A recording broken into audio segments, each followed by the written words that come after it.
Pay স্কেলের সুপারিশ জমা দেওয়ার সম্ভাব্য ডেডলাইন জানালো কমিশন। আপনাদের মাঝে আজকে গুরুত্বপূর্ণ একটি সুখবর শেয়ার করব। অবশেষে আপনাদের সেই অপেক্ষার প্রহর কিন্তু শেষ হয়েছে। আপনাদের আর অপেক্ষা করতে হবে না। এখন কিন্তু গেজেট প্রকাশ পাবে পে স্কেলের। অবশেষে কিন্তু পে স্কেলের সুপারিশ, পে কমিশনের সুপারিশ জমা দেওয়ার সম্ভাব্য তারিখ জানালো পে কমিশন। কালকের নিউজ। সো বিস্তারিত হচ্ছে আমি আলোচনা করতেছি। বিস্তারিত আপনারা যদি জানেন তাহলে বুঝতে পারবেন। নবম জাতীয় পে স্কেলের সুপারিশ জমা দেওয়ার সম্ভাব্য ডেডলাইন জানিয়েছে পে কমিশন। আগামী মধ্য জানুয়ারির মধ্যে কমিশন তাদের সুপারিশ জমা দেবে বলে সংশ্লিষ্ট সূত্র জানিয়েছে।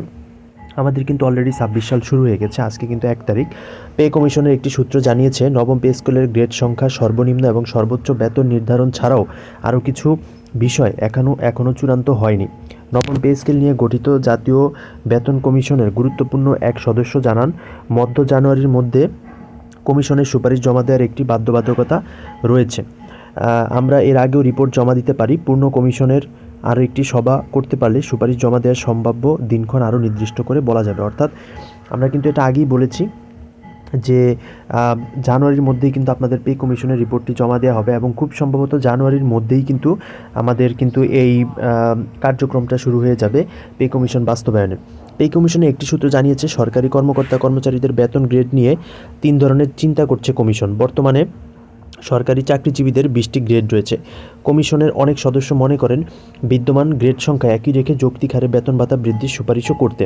তবে এখানে আরও ঘোর আপত্তি রয়েছে কমিশনের আরেকটি অংশের। তারা মনে করে গ্রেড সংখ্যা 20 থেকে কমিয়ে 16টি করা উচিত। এটার সাথে আপনারা একমত কিনা সেটা অবশ্যই কমেন্ট করে জানাবেন। সাবেক অর্থ সচিব জাকির আহমেদ খানকে প্রদান করে সরকারি কর্মকর্তা কর্মচারীদের জন্য নবম জাতীয় বেতন কমিশন 2025 গঠন করেছে অন্তর্বর্তী সরকার।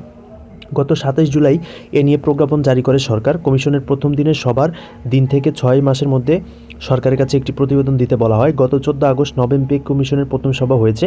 তো আমরা আশাবাদী যে জানুয়ারির মধ্যেই কিন্তু এই রিপোর্টটা জমা দেবে, প্রথম সপ্তাহের মধ্যে, এবং জানুয়ারির মধ্যেই আমরা খুব ভালো একটা কিছু শুনতে পারবো বলে আমরা আশাবাদী। এই ছিল আজকের ভিডিওতে। পরবর্তী ভিডিও দেখার জন্য আমন্ত্রণ হলো। সকলকে অসংখ্য ধন্যবাদ। আল্লাহ হাফেজ।